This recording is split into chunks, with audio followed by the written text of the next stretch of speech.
महाराजगंज में किस विषय को लेकर रखा गया? ये प्रोग्राम जो रखा गया था क्योंकि हमारी पार्टी 2 अक्टूबर को घोषित हो चुकी है, ये एक मुकम्मल जनस्वराज पार्टी बन चुकी है। तो इसका प्रखंड लेवल में जो थी पोस्ट नहीं दिए गए थे, तो आज पोस्ट डिस्ट्रीब्यूशन का काम हुआ हमारे यहाँ। एक छोटा सा प्रोग्राम रखा गया था और इसमें पद हम दिए लोगों को।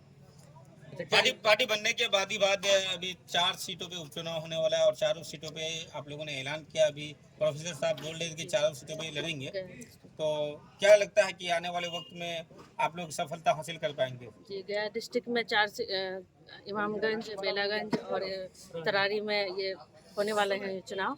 तो हमें पूरा यकीन है और उम्मीद भी है, हमारे कैंडिडेट भी काफ़ी बेहतर है और हमें लगता है कि ये उम्मीद भी है और पूरा यकीन के साथ हम कह सकते हैं कि हमारी पार्टी आएगी और जनस्वराज ही इस बार आएगी। ये आपकी जो पार्टी की जो आपने तैयारी की है, क्या ये पंचायत स्तर पर भी जाएंगे और पंचायत लेवल पर भी जी, जो अध्यक्ष वगैरह हैं हाँ, पंचायत स्तर पर भी हम लोग जाएंगे और धीरे धीरे ये आगे बढ़ेगा ये प्रोसेस।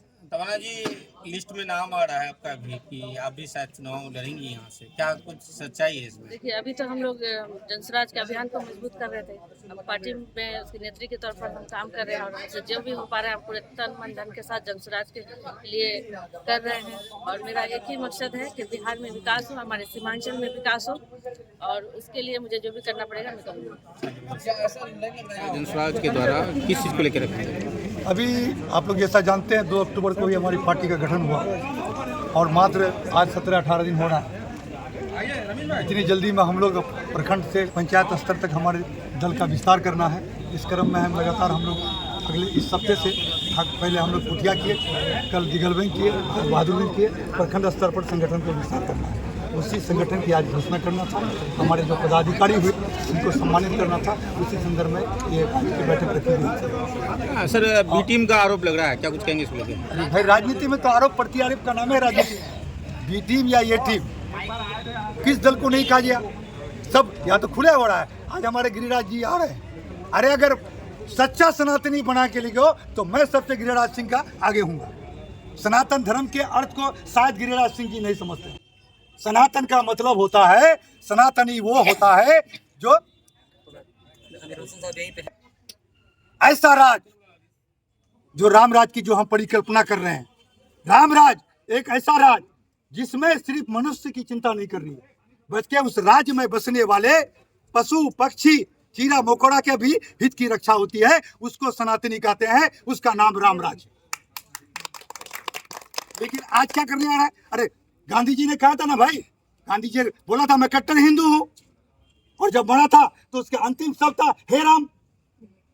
लेकिन उन्होंने कहा था कि हर आदमी को कट्टर धार्मिक होना चाहिए। मुसलमान है तो पक्का मुसलमान बनिए, सनातनी हिंदू है तो पक्का हिंदू बनिए, क्रिश्चियन है तो क्रिश्चियन बनिए, क्योंकि जो जितना धार्मिक होगा उसका आचरण चरित्र इतना शुद्ध होगा और शुद्ध चरित्र का व्यक्ति ही एक अच्छा नागरिक, एक अच्छा देशभक्त बन सकता है। आज का प्रोग्राम बहुत अच्छा रहा। हम लोगों ने जैसा सोचे थे उससे बढ़िया रहा। प्रखंड लेवल के हम लोगों ने पद नहीं दिए हुए थे, आज वो पद सबको दे दिया गया है, डिस्ट्रीब्यूट कर दिया गया है। अब हम लोग की जो पार्टी जनस्वराज पार्टी जो बन गई है, अब हम लोग जमीनी स्तर से पहले भी काम कर रहे थे, अब भी और भी मजबूती से ज़्यादा हम लोग काम करेंगे। तो लग रहा है कि आने वाले वक्त में जनस्वराज 2025 में कुछ कर पाएगा? कुछ कर नहीं पाएगा। बिहार में जो है 243 सीट में हम लोग लड़ेंगे, जनस्वराज पार्टी लड़ेगी, हम लोग लड़ेंगे और इंशाल्लाह हम लोग अच्छे वोटों से जीतेंगे और हम लोग की सरकार बनेगी, जनस्वराज पार्टी की सरकार।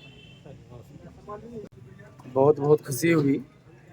प्रखंड में जो जिम्मेदारी हमें दी गई है जनस्वराज की ओर से, मैं उस जिम्मेदारी का तहे दिल से जिला से आए हुए तमाम लीडरानगण एवं हमारे जिला अध्यक्ष प्रोफेसर मुसब्बिर साहब, युवा अध्यक्ष भाई इकरामुल हक साहब, ये सारे लोगों को मौजूदगी में उपस्थिति में मुझे जो पद दिया गया है, मैं उस पद का निस्वार्थ जो है निर्वहन उसका करूंगा। जहां जो जरूरत पड़ेगा पार्टी को, दिन रात 24 आवर्स में उसके लिए हमेशा सक्षम हूँ, मैं उसके लिए काम करूंगा। और रह गया कि इससे पहले भी मैं नगर का चुनाव लड़ा, दूसरे स्थान पर रहा, कुछ वोटों से मैं चुनाव हार गया। उससे पहले भी मैं मुखिया का चुनाव लड़ा, वार्ड पार्षद का चुनाव लड़ा। मकसद किसी पार्टी के नाम से नहीं होता है, सेवा करना ही मकसद होता है।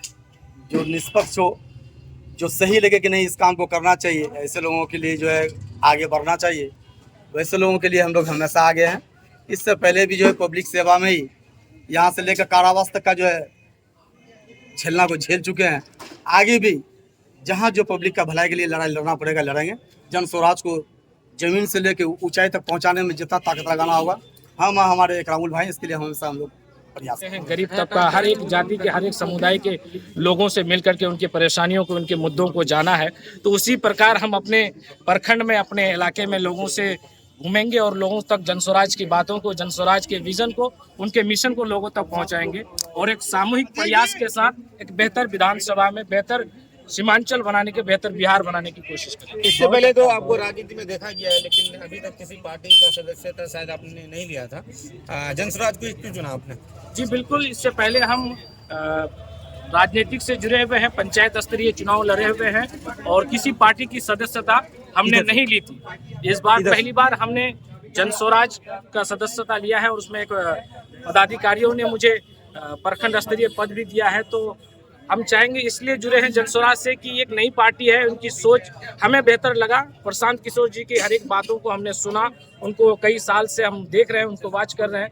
तो उनके जो मिशन है वो हमारे इलाके के लिए, हमारे नौजवानों के लिए, हर तबके के लोगों के लिए, गरीब, मजदूर, किसान, जो विद्यार्थी हैं, जो पढ़ रहे हैं, जो जिस फील्ड में काम कर रहे हैं, उसके लिए उनका जो मिशन है वो बेहतर है। इसलिए हम इस जनस्वराज में जुड़े हैं और जनस्वराज से मिलकर के इलाके में काम करना चाहते हैं। मेरे पास है, आप आगे ले सकते हैं।